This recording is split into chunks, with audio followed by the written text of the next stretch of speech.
in this match, Lori Nichols, who won the first match, against Karen Ellingsworth. And, boy, you talk about a contrast in styles. We're really going to see one now, Liana. Well, both these players are very hard-throwing players. They throw the ball with an excessive amount of speed. Neither of them have a whole lot of knee bend, but they're both very consistent. That 8-pin didn't want to go down. You notice the loft on Karen Ellingsworth. She's more, well, let's not say petite, but she's one of these smaller women on the tour, and she compensates with that loft. You notice that hit. Karen almost carried that strike there. She knew it was a little light, and she was just looking for that little extra edge.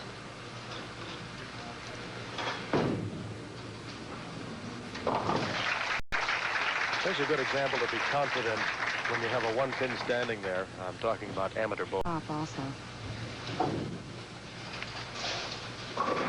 Well, these alleys have been just conducive to good scores this week. As you can notice, everybody's average has been up. Yeah, the scores have been great. Karen shot her very first 300 game this week. There's been a lot of high games, and I'm sure she would like to get it going here.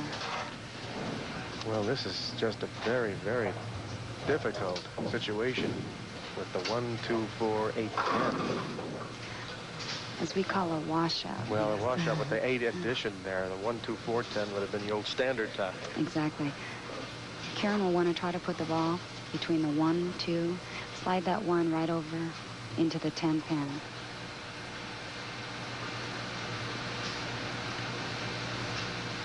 But the way the lanes have been breaking towards the pin, it's been easy to throw that 1 pin right around the 10 this week instead of picking it up.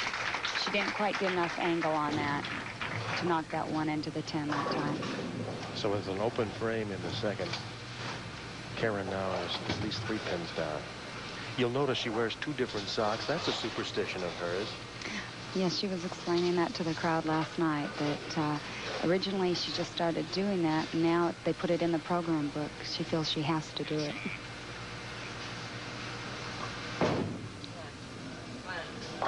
In the pocket. First strike of the match by either bowler. You'll find a lot of the women on the tour have a little extra characteristics about their personalities that will come out. Here you can see Karen didn't have a whole lot of knee bend. You can.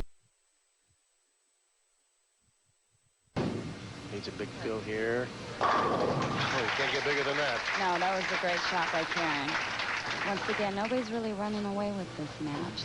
The girls have had a few problems out there. I think now they're starting to get back into it.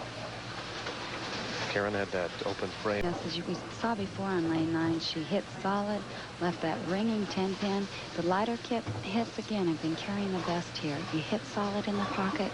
The girls just haven't been able to get 10 down. Karen Ellingsworth, who works as a bartender at the Ringside Sports Club in suburban Chicago, has all of them rooting for her today. I know they're watching. And with that loft of hers, very light hit, she leaves the dinner bucket right there. This is a very difficult spare. 2, 4, 5, 8. What is the way to get it now, Liana? Probably the best way to try to convert the spare is to throw as straight as possible at it. This way you would eliminate any possible chop. Plus you've got the sleeper behind there, so it's definitely difficult.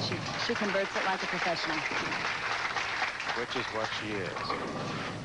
But she still trails by 24 pins after 6 frames.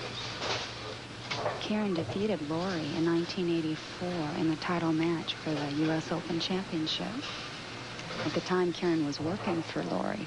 Made a nice little story. They're good friends, on and off the lanes. Tell me about that Cobra wrist device that she's wearing. After we see how many she knocks down. High, almost the Brooklyn side, and gets a baby split. Once again, she overcompensated for her light hit on lane 10. But what about the device she's wearing? Let's take a look real quick at how that ball hit. It went through the nose, as we call the 1 pin, and left her with that little 3-10 split. She will try to put the ball between the 2 pins. Probably shooting as straight as possible, not giving it too much hook. She converts it. The fifth split worked that time on her seventh frame. We'll return to the Cherry Bowl in Rockford, Illinois for more action right after this. We talk about the wristband. Sorry to hang you up coming back.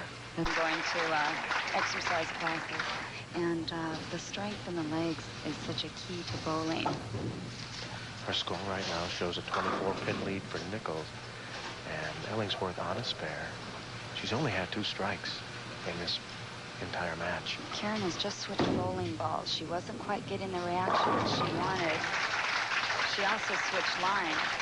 She was playing the extreme outside line. She just picked up another bowling ball. I guess she figured, what did she have to lose? She had to do something drastic. She picked up another bowling ball, moved to the inside line, and it gave her a strike.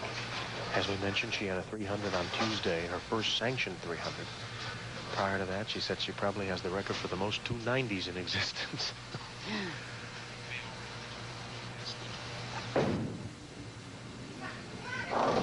And she leaves the dinner bucket again. Second time on that lane 9 for her. Yes, that's true. As you can see the emotion once again, as I was talking about before in the girls. You'll see it in the replay here. She really wants this strike. She wants to put the pressure on Lori. She's talking to the pin, and the ball just didn't quite get there. Trying to spare on the 9th frame. Professionals make that, but it's a very, very difficult spare. And now this is where Lori does her best. 192. Lori did need a good count on that ball.